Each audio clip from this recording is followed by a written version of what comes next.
Welcome to Mining Over Canada. Join the Canadian Securities Exchange and our partners in a first-hand look into our country's vast mining landscape. I'm Anil. I represent the Canadian Securities Exchange, and thank you so much for tuning into another edition of Mining Over Canada. This is the week we're featuring Northern Territories, but we're going to have a little bit of a different conversation today. We won't be featuring on a specific region, but I actually have a special guest here. We are going to be talking to Ms. Patricia Dillon. Patricia is the president CEO of a charitable organization called Mining Matters. For those of you who've attended PDAC and some of our bigger mining-focused conferences, you'll probably have seen Patricia and her team and a bunch of kids, I shouldn't even call them little, bunch of youth walking around and learning a lot about the mining sector. So Patricia, welcome to Mining Over Canada. We appreciate you taking the time to sit down and talk to me. Well, thank you for having me. Of course. How are things, by the way? Oh, well, it's COVID time, so everybody's working from their home offices and staying safe and doing only small social distancing visits.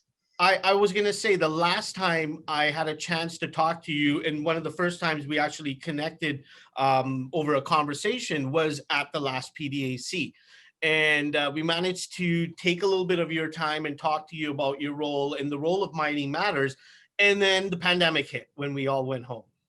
So my question to you before we get into everything is, an organization like Mining Matters, which relies quite heavily on, creating awareness at live events like the PDAC and some of our larger mining conferences, how have you guys adapted and how are you coping? Well, that's an excellent question. It's been challenging, and the team has had to be totally innovative, totally out of the box thinking, because we can't do the face-to-face teacher training. We can't do the face-to-face student workshops. We can't go out to public outreach events. So how do you do it? Well, we've ended up, of course, like everybody else, turning to technology and making our resources accessible through social video interactions rather than face-to-face, and having also to adapt our distribution systems for our resources, because we can't send our staff out into the field, into the communities, and in particular the Indigenous communities, to deliver our programs that, as you know, promote awareness of rocks, minerals, mining, and the importance of the industry to society. Absolutely. Patricia, I got so excited, I jumped into it right away. But why don't you actually tell our audience, because there might be a number of new people tuning in who are not familiar with Mining Matters. So let them know what Mining Matters is and what is your role in the mining system, mining ecosystem. So Mining Matters, the charitable organization, evolved from the work of the PDAC Education Committee in 1994. And at that time, the chair of the committee, Barry Simmons, looked across the country at what were some of the initiatives being undertaken by other industry associations to help to promote understanding and awareness of the mining industry. And the best model of that time had been developed by the Mining Association of British Columbia, and their model was hire teachers to develop the resources with direct connections to the curriculum that existed in the school system. And as you may set provincially, so one size doesn't fit all. So Barry took this model, we hired teachers in Ontario, we looked at the opportunities in the Ontario curriculum to develop resources, and our first units were that sort of the grade 6, 7 level. Then we were able to expand the program. We became a charitable organization in 1997, and there was so much interest in our resources because teachers don't have access to rock and mineral samples, testing equipment, resources that they need in order to teach about the subject. So we've expanded actually right across the country now. And in 2001, we offered our first program in an Indigenous community when I had the great honor of traveling up to Cambridge Bay for a week-long Mining Matters program at the local elementary school there. Got it. So you guys at Mining Matters have a couple of different programs, if I'm not wrong about it. There's obviously the Indigenous Communities Education and Outreach program that you guys are big on, and then there's the teacher training program. You want to maybe walk our audience through what that curriculum for each of them looks like? Well, in the case of the teacher training, as I just mentioned a little bit there, it's developed specifically with, we provide the teachers with a huge resource box full of posters and activity books and videos and activity cards and lesson plans. And so the teachers are trained in how to use this resource in their classrooms. We also have a program called the WHERE Challenge, which is totally directed towards students. And we ask the students to think about what's in their stuff and where does it come from, and develop some creative way to tell the story about rocks and mineral products in whatever they choose. It could be their iPhone or their home for that matter. And then with the Indigenous communities, we go where we are invited. As anybody in the mining industry knows, many exploration activities and mining activities are very close to Indigenous communities. And there's tremendous opportunity for potentially for employment, for service providers, and partnerships with the industry. But it really helps if the youth understand how the mining industry works and what those opportunities might be. Hopefully, they'll get excited, stay in school, and become part of our mining community. Yeah. I'm curious. I want to know what sort of response you get from the youth when they realize how important mining is and how much of mining goes into everyday products and everyday life. They're excited. We do a survey at the beginning of the program to sort of gauge what the general knowledge is, and not just about, for example, the mining cycle, but we also talk about potential careers in the industry. And then after they've been through the program, we ask similar sort of questions about what impact the program had in expanding their knowledge about the industry and opportunities for themselves. And so we're very excited to see that the program has a direct impact on their understanding of the importance of the mining industry, and especially in everyday life. I mean, people don't think about it, right? But if it hasn't been grown, it's come from a mine, right? That seems to be the theme of Mining Over Canada, because that message has been echoed through several interviews and thought leaders that we've spoken to. You know, I want to bring up a point. Mining, I think it's mining.ca has a PDF document that they've come up with, which we've actually printed out into a book and we keep it at our office. And it's, I think, 30 uses of mining, and it's got sort of a visual infograph of daily use products, whether it be toothpaste, beer, coffee mugs, things like that, and what different elements of mining go into it. And it's a real eye opener, because, you know, I usually tend to bring them out at conferences, and it's a great conversation piece to be able to educate people, because, you know, there's this connotation where mining is bad and we don't need it. But the truth is, as we get more technologically advanced, the more mining we're going to be needing. Well, even the current situation we're in with the pandemic, it's thanks to the products of mining that a number of the tests that individuals are going through to determine whether or not they've contracted the virus, in fact, come from mining. No, absolutely. Very great point to put out there. Patricia, I'm curious, when you guys are working with the Indigenous communities, what are their responses like for, you know, groups to proactively come out there and educate their youth and work with the communities? Well, okay, so first of all, like I said, we go where we're invited.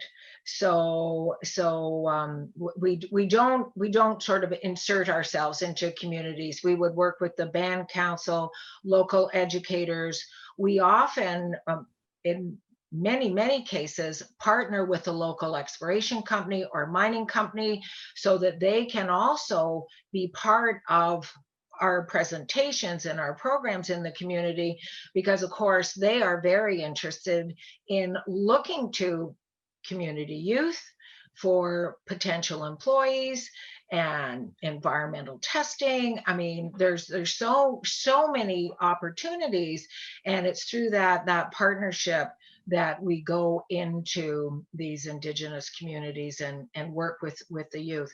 Another aspect of our program when we're in our community is we would have a community night and bring the community together.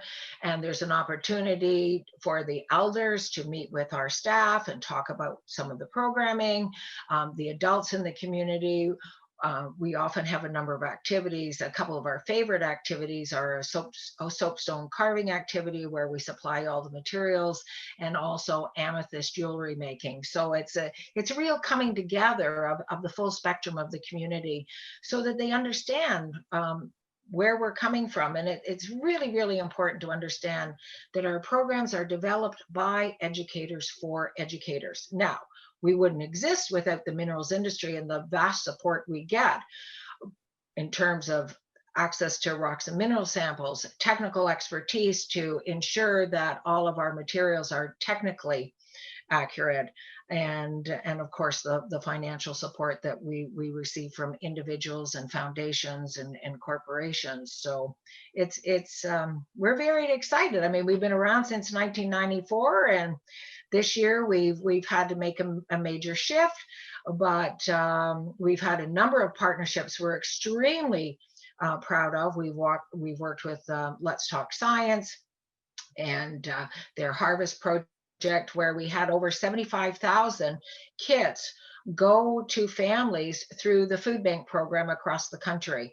So looking for different types of partners to work with us to help promote. We're promoting mineral literacy, and we're very excited about how we've been able to adapt, and the willingness of the teachers and the students to work with us in a different way, whether it's been online workshops or challenges, or we've developed a whole suite of do-it-yourself activities that are accessible from our website.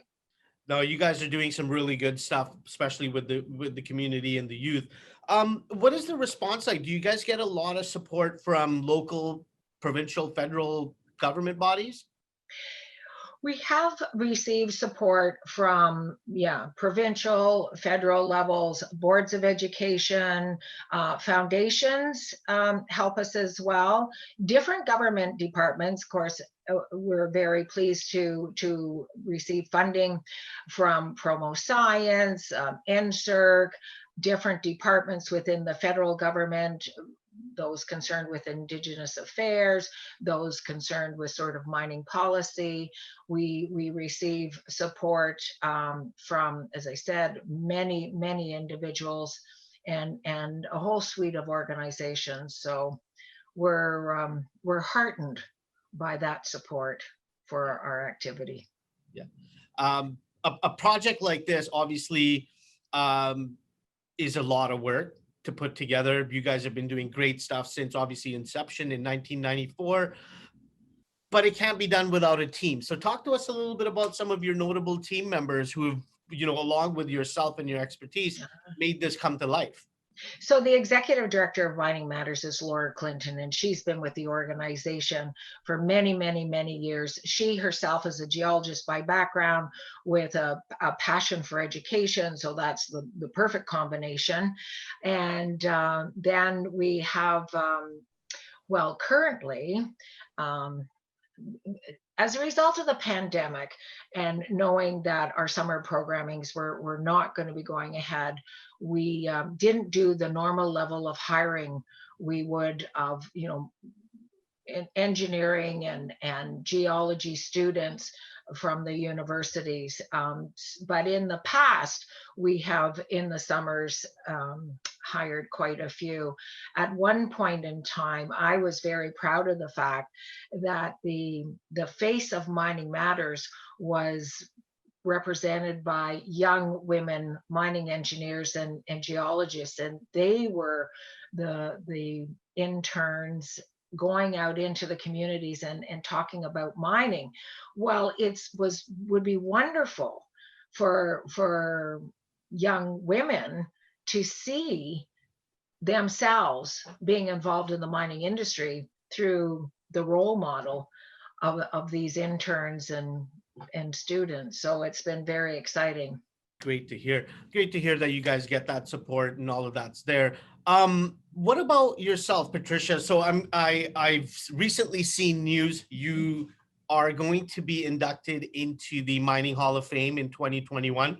Well deserved. I'm going to give you a little round of applause there. And the CSC really appreciates you coming to talk to us about this. So what's your background? How did you get into this, and what brought you to this level now? So it's a story I've told many times. I was born and raised in Toronto, and I'm the oldest of 5 kids, and I was the first one in the family to go to university. So my only option was a day student, and so that meant a Toronto university. I ended up selecting U of T, and I enjoyed sciences in high school. So in first year, I was going to be taking biology, physics, chemistry, and math.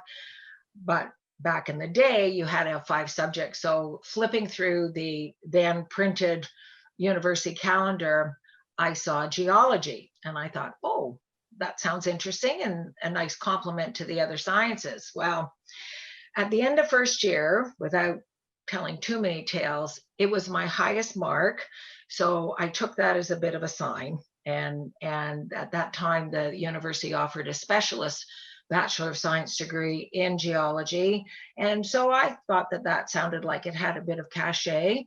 And I enjoyed the subjects that we took. And it was a very specialized program in that you had to take certain subjects. So that's how I got the geology. And then I was very fortunate at the end of second year to get my first job as a field assistant working with Mary Claire Ward, who was at that time with Imperial Oil, and we were exploring for a copper deposit in Cottage Country, Ontario. So it was a really tough first field assignment. It was wonderful. And then when I graduated, my husband was also in the industry. So we decided that it would be a good idea to diversify the family skills and employment opportunities. So I went back to school, again, U of T, and did a Bachelor of Education. So once I had my Bachelor of Education, I again was lucky enough, that was the era of wanting to have women's science role models in high schools to encourage more young women, girls, to stay in science. So I got hired as a science teacher in Mississauga. But teachers have the summer off. So every summer from then on, I worked with tech in Toronto with the exploration group, and then went full time with them in 1979 after I had stayed teaching long enough to get it. So that was always a potential fallback career opportunity. So when something like Mining Matters came along, there was the perfect opportunity to combine my interest in education with my geological background and my field experience, and here I am. I was going to ask you, so being in the field in those days, or throughout your career, give us your most memorable field story. Well, I actually think my most memorable field story didn't even actually happen in the field. In 1974, going into the summer of 1974, I had 2 summers working with Imperial Oil. The second summer I'd worked in Nova Scotia, exploring for lead zinc deposits in and around the Indigenous area, which was just to the north of the Gaze River mine. And I was being interviewed by Matthew Bleck at Tech for a summer mapping position on the Great Northern Peninsula of Newfoundland in and around the Newfoundland zinc mine there. So when I was being interviewed, the Matthew said to me, said, "Oh, well, you know, Pat, I've had quite a few interviews lined up with students from U of T." And I said, "Well, yes, as a matter of fact, the next person you're seeing is my fiance, Ted Dillon." And he smiled and he started asking me about Ted's experience. And he had some at that point in time out in the field. And we ended up, Ted ended up getting hired as my field assistant to work in Newfoundland in 19. Say that summer working in Newfoundland with my fiance as my field assistant was a pretty nice field season. Well played. So I was just going to say, we've just celebrated 46 years of marriage. So congratulations. That's this day and age, more people need to hear that. So you said it's 47 years marriage? 46 years, yeah. Wow, well, congratulations. And so coming up in the new year, obviously you're going to be inducted into the Mining Hall of Fame alongside some very notable names. Obviously putting in all that work throughout your career in the mining space, how does it feel to get this recognition now? Well, it's such an honor to get the recognition of the many opportunities I had in the mining industry with various mining associations to promote awareness of our industry, and at a time when so many initiatives were looking at improving the performance of the mining industry, whether it was the towards sustainable mining work of the Mining Association of Canada or the PDAC's exploration excellence, or the work that the OMA was doing in terms of outreach to Indigenous communities. But it's particularly auspicious honor for me because Stephen Scott, who's also being inducted, was one of our professors at U of T in third year in geochemistry. And of course, Edith Terrell with the Women's Association of the Mining Industry of Canada, we were very fortunate at Mining Matters to benefit over many, many years from contributions for them in support of our work. And I had the great pleasure their luncheons about the work of Mining Matters in the early days. So that's wonderful. My question to you is, obviously the mining industry has evolved. It's changed over the last number of decades, especially the last decade. What can companies and corporations, organizations do? Obviously, encouraging the youth to be part of the mining industry, to go to school for starting a career in this space is very important to sustain what we do. But what can companies and organizations do to help support causes like Mining Matters? That's a very good question. So corporations support us in a couple of different ways. One of the ways is to support a very, it's like tech with the Where Challenge, Kinross with our activity book. We've got many wonderful partners on specific projects, and that's fantastic. The challenge for Mining Matters right now is receiving funds that are not designated to a specific program. We do have staff that, things like public outreach events, support for field trips. We still need sort of a level of core funding that supports now, you would say our office and our administration. Even though our staff are not going into the office, we still have a physical office with, lease payments and copier machines and all that stuff that you have. So we struggle a little bit in attracting enough of those funds that are not designated to very specific programs. We are very fortunate. Our name is Prospectors and Developers Association of Canada Mining Matters. We are a charitable organization. We are not a program of the PDAC. We are an organization unto ourselves, but we have received financial resources from the PDAC since our inception. And those are critical funds to our success, because those are the funds that we can use, for salaries and administrative costs and whatever.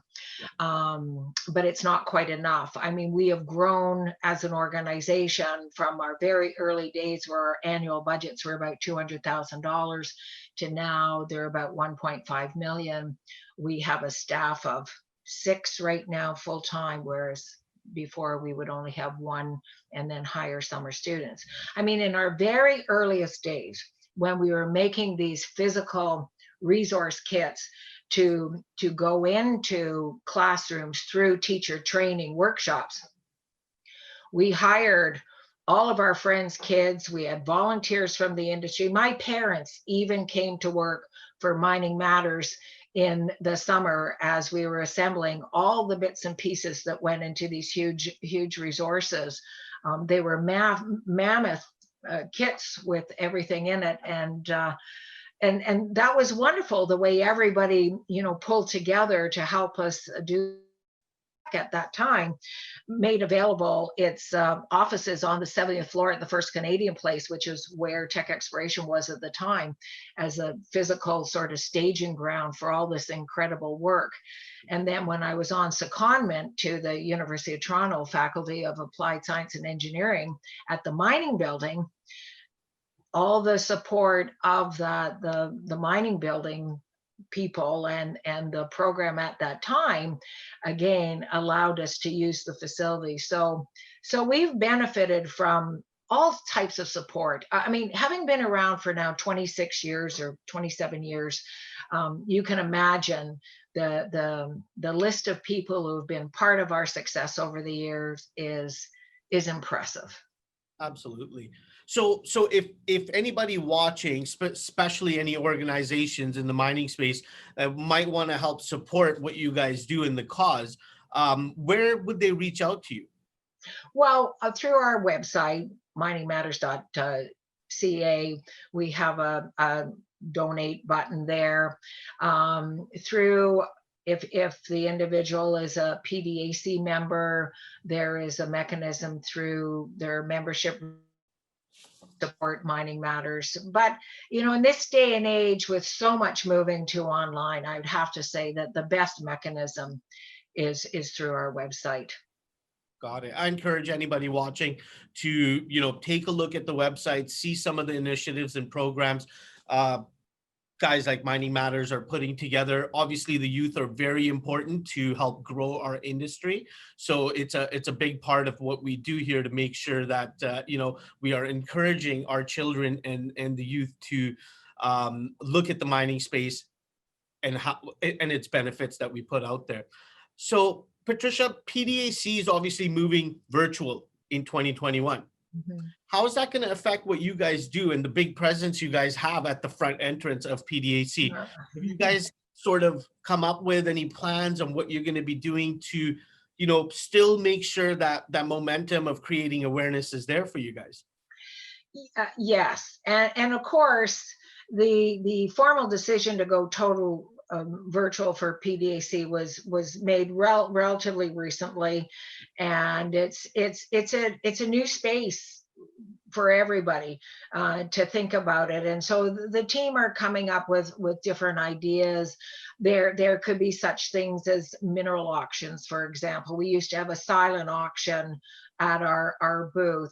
I mean, I think one of the things that we're going to miss the most was the opportunity to bring students and teachers into the PDAC convention, to have them walk freely around the exhibition floor, to be able to talk to people in the mining industry. And as we know, everybody in our industry is pretty passionate about it, very, very committed to it, and willing to take it or youth. So I think everybody's going to miss those red shirts going around, and we've always enjoyed that perfect spot right at the base of that second elevator as you went down to the investors exchange and the trade show.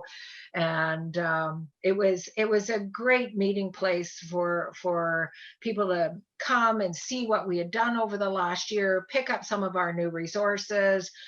I think you're aware of the fact we're making resources available now in more than just English and French. We do have some Spanish resources. We've also developed some resources in Indigenous languages as well.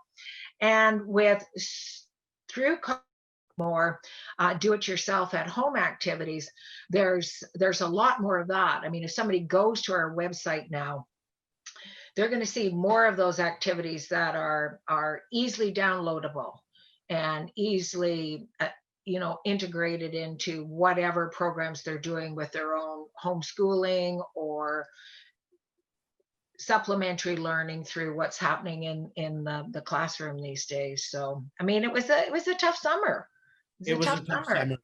It was a tough summer. Well, let's try and stay positive about it. Hopefully 2022 we're back at PDAC and we can continue on stronger than ever. I'm hoping. So Patricia, the theme of this whole thing is mining over Canada. Obviously, we want to encourage the general public, the youth, young investors about the mining space, the benefits that it has, and how important it is. I want to ask you, what makes you so bullish about mining in Canada, and why should people pay attention to the practices that we have here? Okay, so first of all, from my own perspective, and if people think about it, mining is a very foundational, very fundamental activity. So first of all, we can't have a green economy without mining. We can't have our connectivity without mining. We can't even harvest our crops without mining. I mean, so when you think about that, the other thing is mining has changed a lot over the years, and you think about the technology that now goes into mining operations in and of itself. I mean, it's absolutely incredible. The autonomous equipment, the remote sensing, the use of drones, the remote access of equipment underground. I mean, that is fantastic. And the mining industry uses every talent that's out there, whether it's health and safety, whether it's the mining engineer, the processing engineer, the civil engineer. I mean, we have every type of work. So people can, finance, legal, it's all bound up in the mining industry. So it's an important industry. I think that's a great message to put out there. Obviously we always try to make sure that the message gets out there, that things are not all bad when it comes to the mining space. There are groups, companies, people, individuals out there that are helping grow it in sustainable ways. Patricia, we always appreciate seeing you and your team at the conferences, which this year will be virtually, but hopefully, like I mentioned, 2022 will all be back. I'm going to leave the last couple of minutes for you. If there's any message on behalf of Mining Matters that you'd like to put out there to people watching. Well, we're a charitable organization. We depend on the contributions and donations to do our work. Now, it is true that I don't see us disappearing for a long time yet, because we can scale up and scale back our activities based on funding. And this year with COVID, like everybody, there haven't been the travel costs, but it has required a greater investment in technology, in how to do things in a remote and safe way. So all contributions are very welcome, and help promote our resources and our activities. One of the programs that we've been very proud of that cannot go ahead at this point in time was our field trip program, where let's take the students out of the classroom with their teachers and take them out in the field to see, whether it be a quarry or an aggregate operation or a mining museum. And there are many of those around, and that just extends the learning. It extends the understanding. And that was a program that was always oversubscribed, was our field trip program, but can't happen right now. But we're hoping, get through this pandemic, and a lot of these things will come back for us. Promote our activities with your, whether it's with your kids, your nieces, your nephews, and my case, it's my grandkids.